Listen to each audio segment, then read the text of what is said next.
back to the basket from the foul line.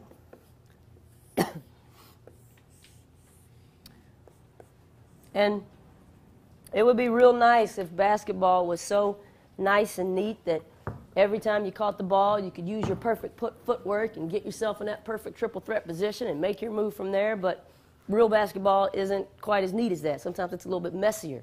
Sometimes, especially against a good team, you got to walk your man in, and you got to catch the ball going away from the basket, and you got to square yourself up first. So in this game, you're going to have to square up first. So come back up here, Ann.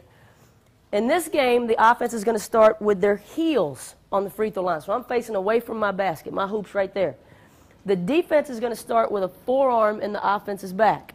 So the first thing I have to do is square up. The technique I want you to use to square yourself up is a reverse pivot. Why do you think you would want to use a reverse pivot in a situation like this instead of a forward pivot? When y'all all talk, I can't hear anybody. Zach. And does what? How does that help you? And does what for you? You're right. Everything you're saying is right. But what does it do for you? Somebody's helping you over here. Yeah, it creates space. If I do a forward pivot, I'm going to do a forward pivot this way. Put your form on my back, and I just want you to stay right with me. I'm going to turn this way. If I do a forward pivot, I'm turning right into her. But if I can do a reverse pivot, especially if I can kind of rip that elbow through here, now I can create a little space. Just like in tough position, though, if you take this ball away from your body and lead with that elbow, what's that going to be? That's an offensive foul. But if you sort of just rip that thing through here, kind of like you do in tough position, it's not going to be an offensive foul. And I don't care if you reverse pivot on your right foot or your left foot.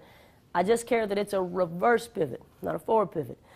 Once I get myself squared up, first of all, what do you think I should do immediately? Peek at the rim, and from this point, it's just like game number 2.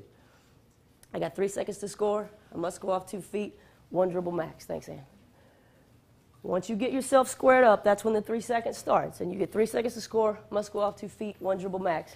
And by the way, you and your partner are just keeping track of that 3 seconds in your head. There's not going to be an official 3-second counter, but you'll have a pretty good feel. If it takes the offensive player more than 3 seconds to score, it doesn't count.